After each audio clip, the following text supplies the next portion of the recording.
Suppose आपके सामने एक अहम मुद्दा आता है कि बीपीएससी मेंस में आपने बहुत अच्छा लिखा लेकिन रिजल्ट नहीं आया, और आपको पता है कि दूसरे साथी का रिजल्ट आया।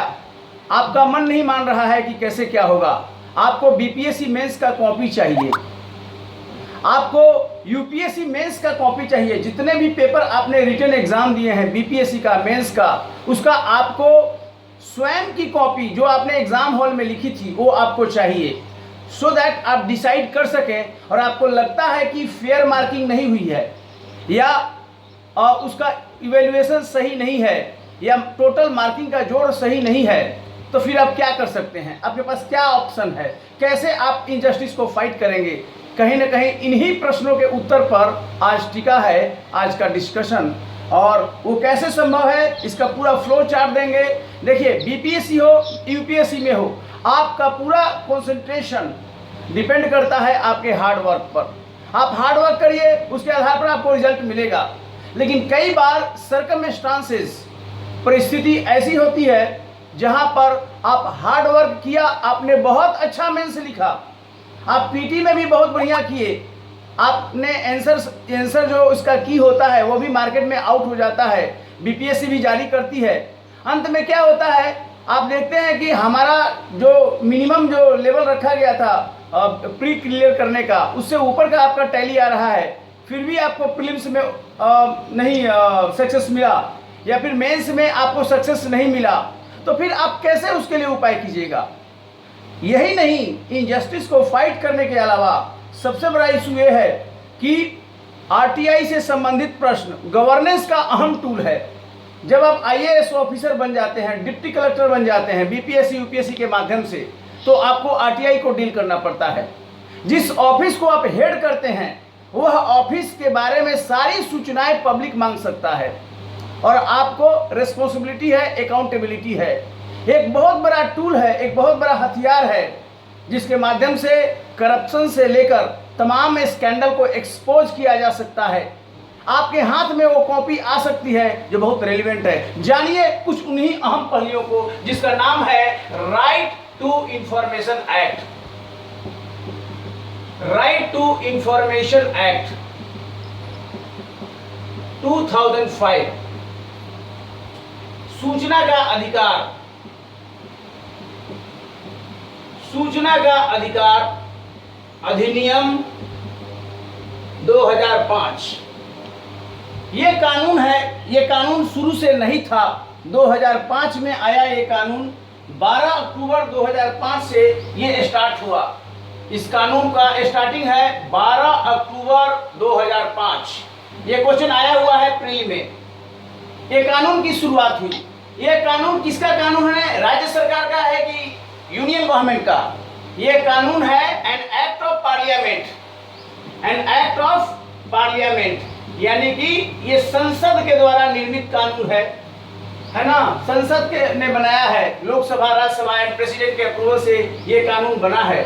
और इस कानून का जो मेन मकसद क्या है?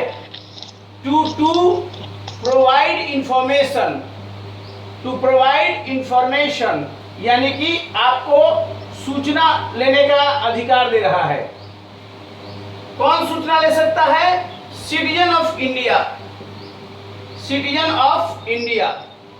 तो ध्यान रखिए, बहुत से फंडामेंटल राइट ऐसे हैं जो कि फॉरेनर्स को भी उपलब्ध हैं, लेकिन राइट टू इंफॉर्मेशन एक्ट के तहत जो राइट है इंफॉर्मेशन लेने का, सूचना प्राप्त करने का, वह केवल और केवल सिटीजन ऑफ इंडिया को है, न कि फॉरेनर को। सबसे इंपॉर्टेंट बात जो ये है कि आपको आर्टिकल 19(1)(a), ये क्या है? एक फंडामेंटल राइट है, आप जानते हैं, एक मूल अधिकार है, आर्टिकल 19(1)(a। और ये क्या करता है? Right to speech, right to freedom है, right to freedom of speech and expression, right to freedom of speech and expression, यानी कि विचार और अभिव्यक्ति की स्वतंत्रता है। यह संविधान दे रहा है आपको, आर्टिकल 19। अब आपसे यह है कि अगर आपको इंफॉर्मेशन नहीं है तो आप अपने विचार को कैसे व्यक्त कीजिएगा। अगर आपके पास जानकारी का अभाव है, नॉलेज नहीं है, आप गवर्नमेंट फंक्शनिंग के बारे में नहीं जान रहे हैं, तो आप कैसे उसको व्यक्त कर पाइएगा या आप कंप्लेन कर पाइएगा।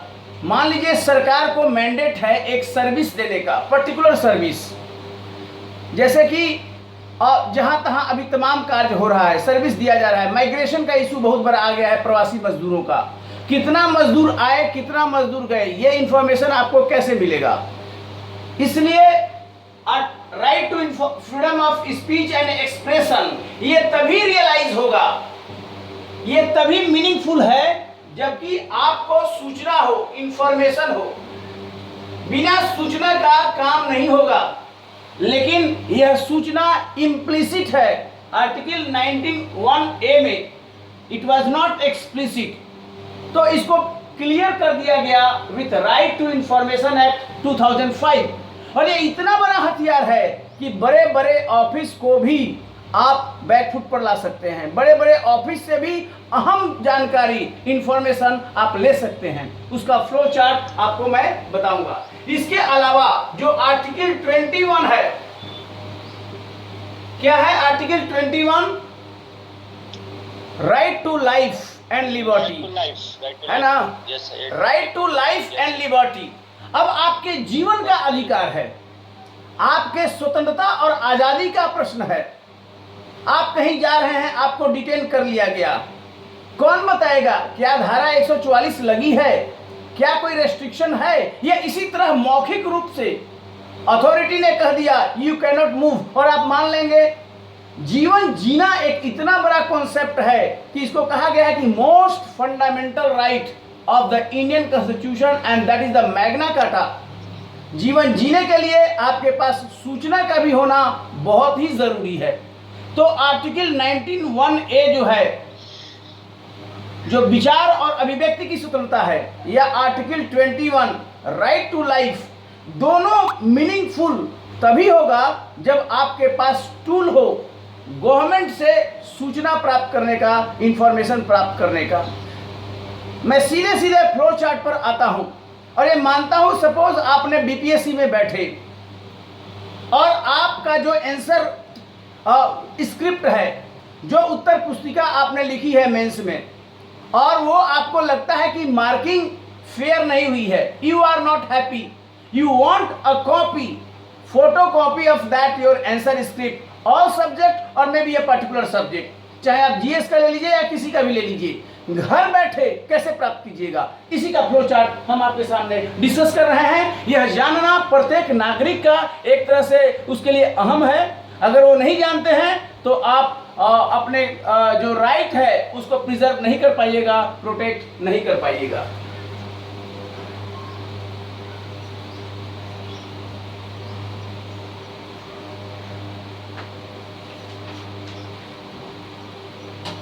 तो ये फ्लो चार्ट है,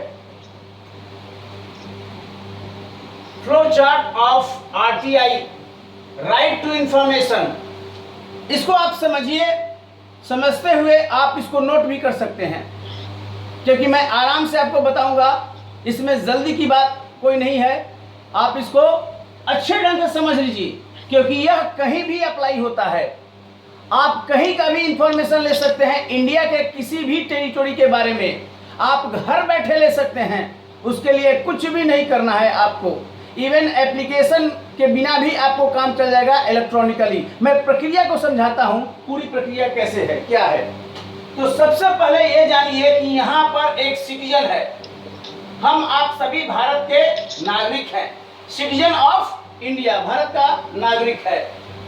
तो आप रिक्वेस्ट करते हैं फॉर इंफॉर्मेशन, क्या कर रहे हैं, रिक्वेस्ट लेटर डाल रहे हैं, रिक्वेस्ट फॉर इंफॉर्मेशन। ये इंफॉर्मेशन है, शॉर्ट में मैं लिख रहा हूं, भारत का एक नागरिक है, सिटीजन है, जो रिक्वेस्ट फॉर इंफॉर्मेशन। अब आप सूचना चाहिए, तो जहां से सूचना मांग रहे हैं, क्या वह पूछेगा कि आपको सूचना क्यों चाहिए, why do you need this information. Suppose आप चीफ मिनिस्टर नीतीश कुमार के ऑफिस का एक सूचना चाहिए, तो क्या उनका ऑफिस पूछेगा कि भाई आप प्रतीक शेखर आपको सूचना क्यों चाहिए, क्या इंटरेस्ट है, क्या वेस्टेड इंटरेस्ट है?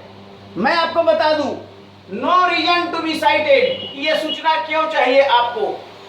No reason to be cited, आपको ये नहीं बताना है कि ये सूचना चाहिए कि हमको चाहिए तो चाहिए, कारण नहीं पूछ सकता।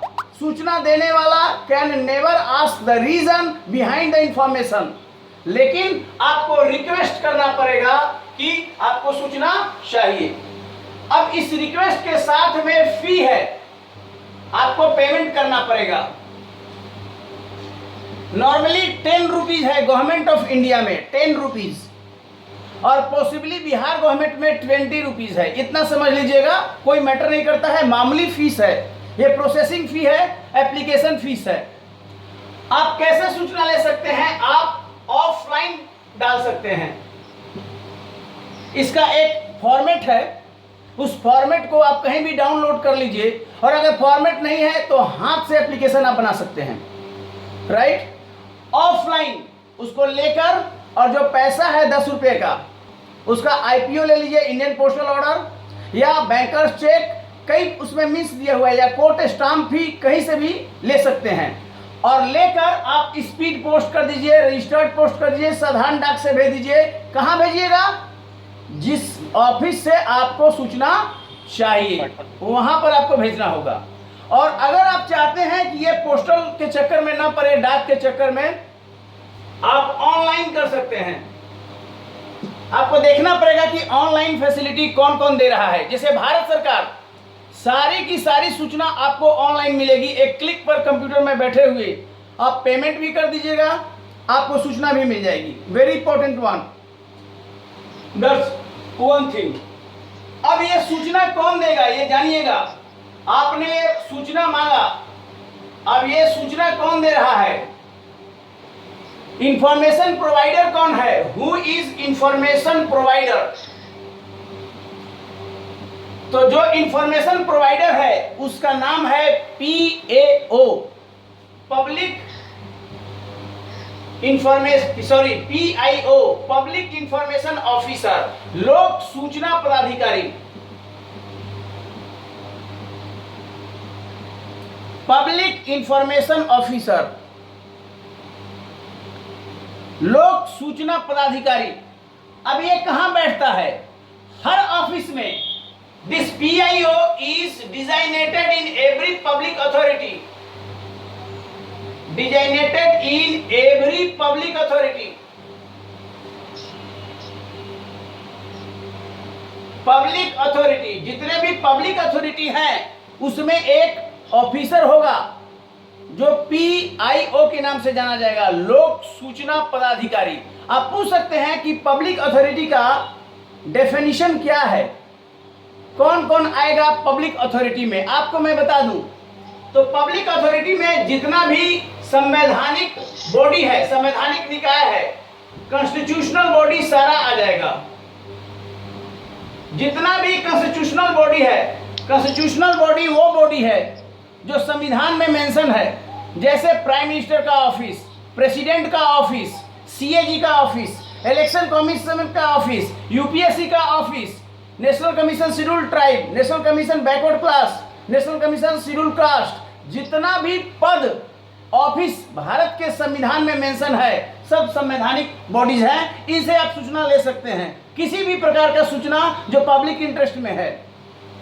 कहाँ सूचना नहीं मिलेगा वो मैं बाद में बताऊंगा कि कौन सा एरिया है जहां पर सूचना आपको देने से मना किया जा सकता है, लेकिन आप पहले ये देने कि आप कैसे कर सकते हैं। जितना भी स्टैट्यूटरी बॉडी है, एक्सक्यूज मी सर, सर पूरा पोर्शन विजिबल नहीं है, कृपया थोड़ा सा ये कीजिए, कॉन्ट्रैक्ट कीजिएगा स्क्रीन। ये बोर्ड क्लियर नहीं है, क्लियर बोर्ड सर पूरा विजिबल नहीं है, कॉर्नर वाला सर नहीं दिख पा रहा। ये नहीं दिख रहा है, कॉर्नर वाला दिख पा रहा है सर, ये नहीं दिख रहा है। No sir, okay okay, no sir, ये इतना दिख रहा है, कीजिए सर, हैं?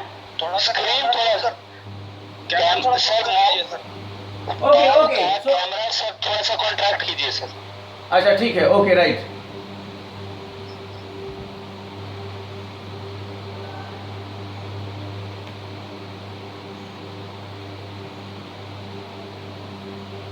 अब ठीक है? यस सर ठीक है। Okay, so this is public information officer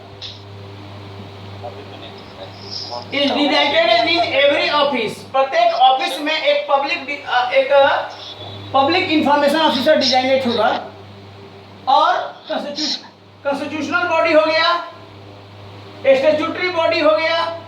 statutory body वो बॉडी है जो पार्लियामेंट के एक्ट से बना हो, ये ध्यान दीजिएगा। यानी कि संविधान में उसका मेंशन नहीं है, लेकिन पार्लियामेंट के एक्ट से वो बना हो। For example national commission for human right का है, राष्ट्रीय मानवाधिकार आयोग हुआ। जैसे नेशनल कमीशन फॉर वीमेन, राष्ट्रीय महिला आयोग हुआ। ये सब संविधान में नहीं है इनका जिक्र, लेकिन उन सब पार्लियामेंट के एक्ट से बना है। इसके अलावा जितने भी एग्जीक्यूटिव बॉडी है, जैसे आपको नीति आयोग हो गया, जैसे राष्ट्रीय विकास परिषद एनडीसी हो गया, ये सारे हुआ। और जितने भी इंस्ट्रूमेंट ऑफ स्टेट हो गए, इंस्ट्रूमेंट ऑफ स्टेट यानी राज्य के द्वारा, यानी राज्य के नोटिफिकेशन से बना हो या राज्य के किसी रेगुलेशंस के तहत बना हो, वो सारा इसमें आ जाएगा। जैसे बीपीएससी एक कॉन्स्टिट्यूशनल बॉडी है, संविधान में मेंशन है, राइट? तो कहीं से भी सूचना आप ले सकते हैं, ये सारा पब्लिक अथॉरिटी है।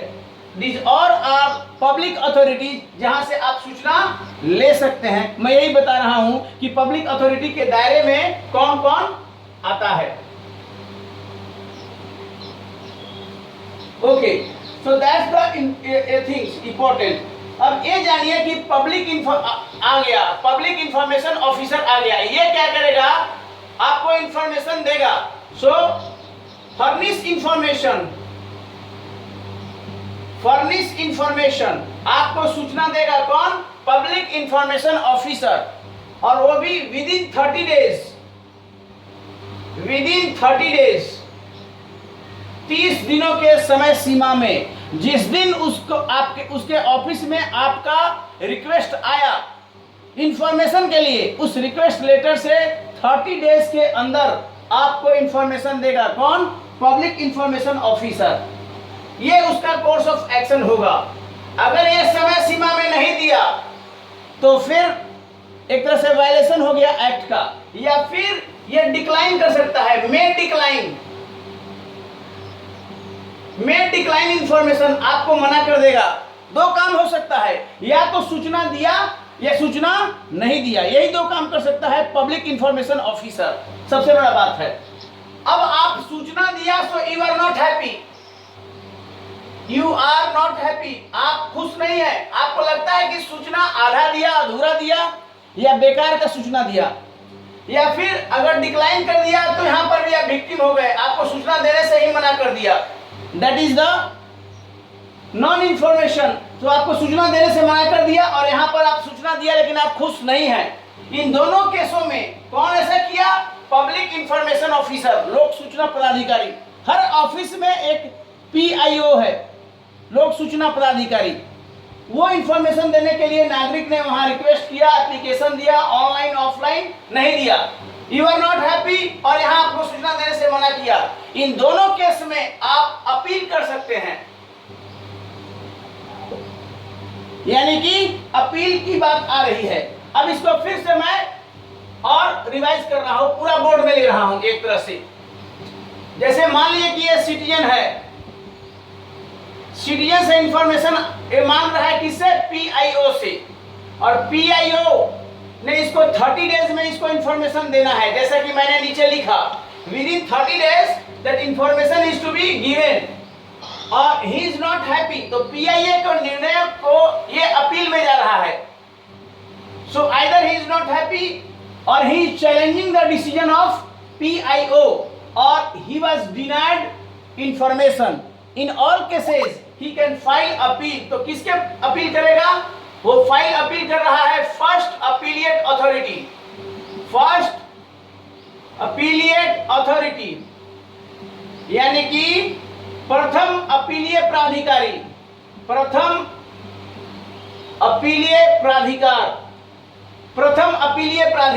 First appellate authority. अब ये कौन है? ये हर पब्लिक अथॉरिटी में, हर ऑफिस में मिलेगा। एवरी पब्लिक अथॉरिटी में आपको पीआईओ मिलेगा जो इंफॉर्मेशन देगा, एवरी पब्लिक अथॉरिटी में आपको मिलेगा। जैसे मान लो कि बीपीएससी हुआ आपका, यूपीएससी हुआ, तो बीपीएससी में एक पीआईओ आपको मिलेगा जो आपको आंसर की कॉपी देगा, और उसके अगर वो दिया और आप खुश हैं तो कोई बात नहीं, अगर वो नहीं दिया या आधा अधूरा दिया तो बीपीएससी में एक आपका फर्स्ट अपीलेट अथॉरिटी भी होगा, क्योंकि बीपीएससी एक पब्लिक अथॉरिटी है, यूपीएससी एक पब्लिक अथॉरिटी है। ये मैं एक्सप्लेन किया हूं। तो ये पब्लिक अथॉरिटी हुआ, ये भी पब्लिक अथॉरिटी हुआ, तो दोनों पब्लिक अथॉरिटी अब यहाँ अपील कर रहे हैं। ये भी अपील का डिस्पोजल जो है 30 डेज में, that appeal is to be decided within 30 days by first appellate authority. जो प्रथम अपीलीय प्राधिकार है वो 30 डेज में अपील को डिस्पोज करेगा, ये ध्यान रखिएगा। और इसका एक्शन होगा कि ये क्या कर सकता है, तो जो फर्स्ट अपीलिएट अथॉरिटी है may direct PIO to furnish information,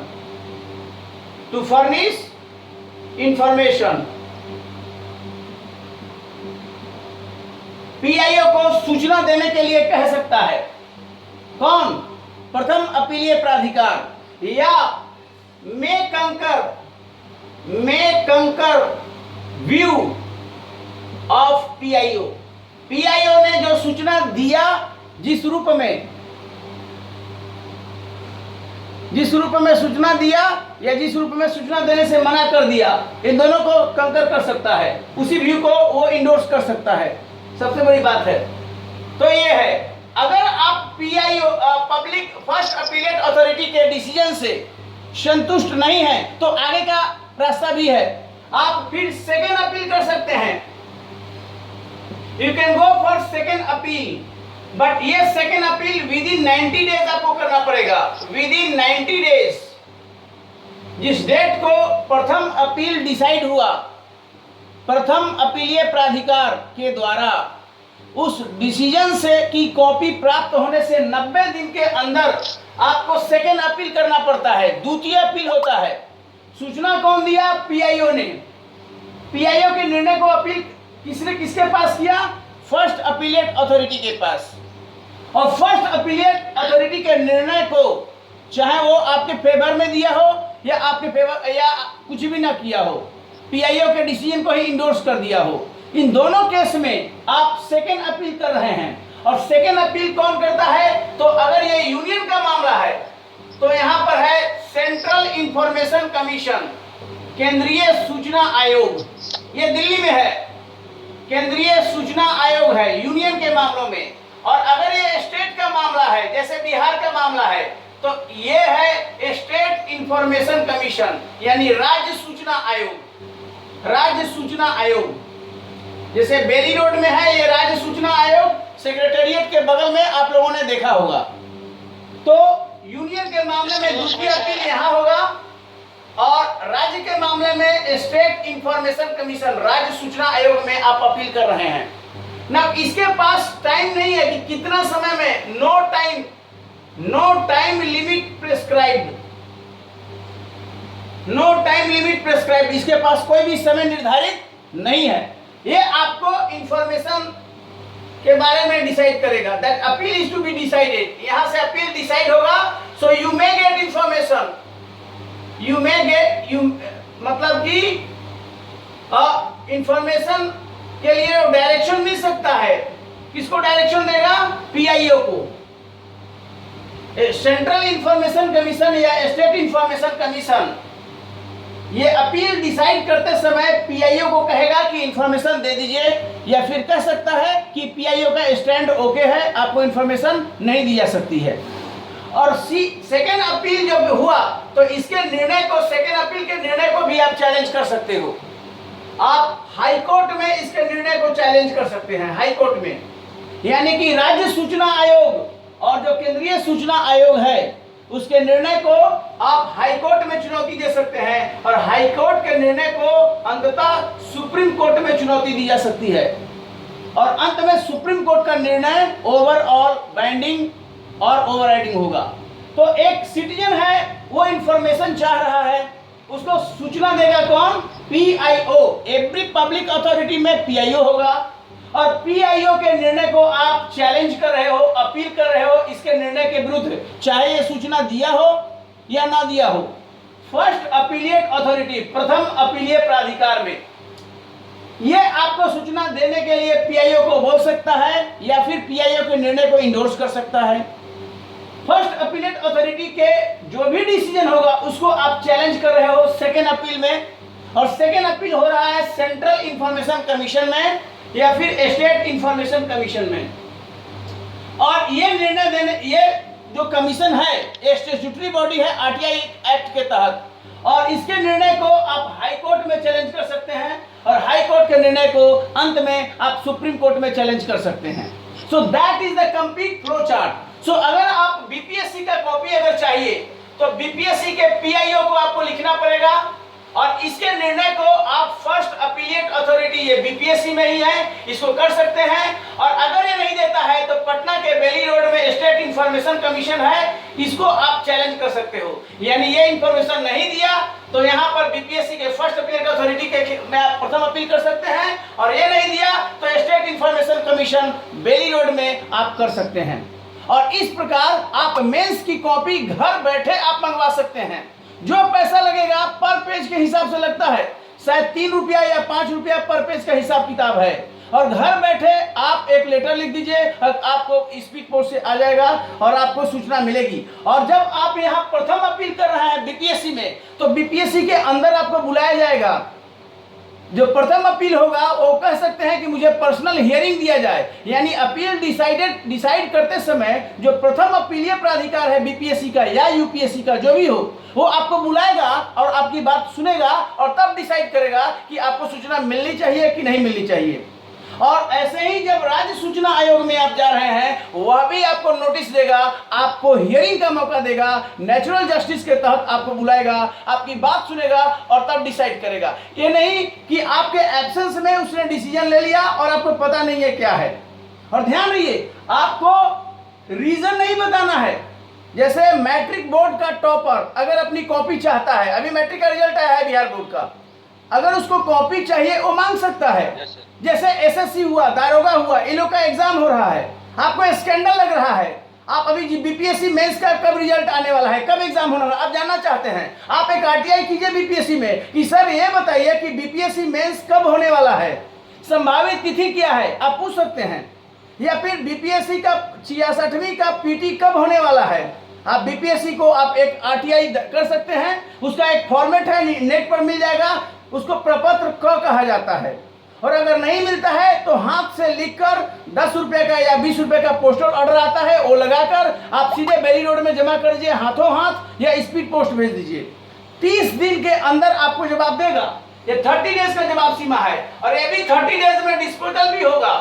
आपको नौबत नहीं आएगी अपील करने के लिए, और आपको इंफॉर्मेशन घर बैठे मिलेगा। क्यों ऐसा किया गया है? क्योंकि यह गुड गवर्नेंस का टूल है। This is tool of good governance. Good governance के लिए अकाउंटेबिलिटी चाहिए, रेस्पॉन्सिवनेस चाहिए। आपको बड़ा पद मिला है, आप पब्लिक अथॉरिटी को लीड कर रहे हैं, और वो सिटीजन के लिए है। Everybody is for citizen. तो आपके लिए बहुत जरूरी है कि इन चीजों को जानना।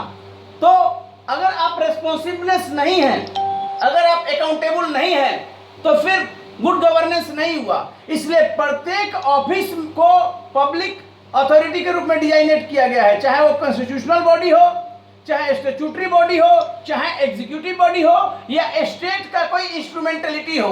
All central universities, all IIT, all NIT, all IIM, ये जितने भी हैं सारे पब्लिक अथॉरिटी हैं, क्योंकि इनका निर्माण संसद के कानून से हुआ है। They all are statutory body because they all have been created under an act of parliament. So statutory body हो गया। तो अगर आपको पटना यूनिवर्सिटी से इंफॉर्मेशन चाहिए, IIT से चाहिए, आप इंफॉर्मेशन देंगे बिना ये कहे हुए कि आपको इंफॉर्मेशन क्यों चाहिए। अब हर तरह का इंफॉर्मेशन, आप सुप्रीम कोर्ट का जो ऑफिस है, हाल ही में चीफ जस्टिस ने निर्णय दिया है कि सुप्रीम कोर्ट का ऑफिस भी RTI के दायरे में हो सकता है। तो आप पूछ सकते हैं कि कॉलेजियम का जो निर्णय है उसकी कॉपी हमें दिया जाए। Even state information commission delay करता है, इसको भी आरटीआई से मांग सकते हैं इंफॉर्मेशन। एक इतना बड़ा टूल है, आपको अंदाजा नहीं है नागरिकों के लिए, क्योंकि नागरिक हमारे देश में उतना अलर्ट नहीं है, वाइब्रेंट नहीं है। आप पब्लिक अथॉरिटी को बैकफुट पे कर सकते हैं और उनके अंदर अलर्टनेस आएगी। जब आप जागरूक नहीं होंगे तो डेमोक्रेसी फ्लोरिश नहीं होगा। और डेमोक्रेसी फ्लोरिश इसलिए नहीं हो रहा है कि हमारे यहाँ एजुकेशन का अभाव है, सूचना का हथियार इतना बड़ा टूल दे दिया गया है, लेकिन हम उसको जानते नहीं है कैसे यूज करना। यही सूचना का अधिकार केजरीवाल साहब ने दिल्ली में यूज किया था। घर घर जाकर केजरीवाल महोदय ने आरटीआई के माध्यम से नल का पानी के बारे में, रोड के बारे में, योजनाओं के बारे में, कौन कौन लाभार्थी हैं, सारी आरटीआई से इंफॉर्मेशन दिल्ली में लिखा और इस माध्यम से उनके लिंक बहुत अच्छे हो गए। और आज वो आरटीआई के माध्यम से आरटीआई एक्टिविस्ट थे, उनको आईआरएस की नौकरी मिली थी, उन्होंने रिजाइन कर दिया और आरटीआई का सहारा लिया और इतने पॉपुलर हो गए। He is now second time chief minister of Delhi.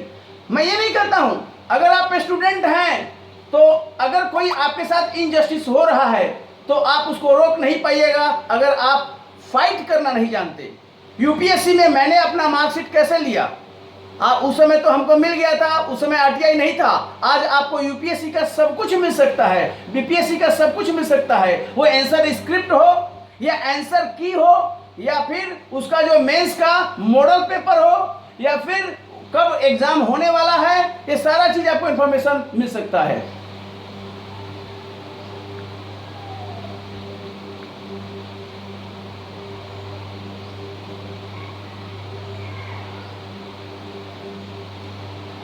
तो थैंक यू वेरी मच। और आपको कैसा लगा आप ज़रूर देखिएगा और अंत में इस चैनल को अगर अच्छा लगा तो ज़रूर सब्सक्राइब कीजिएगा।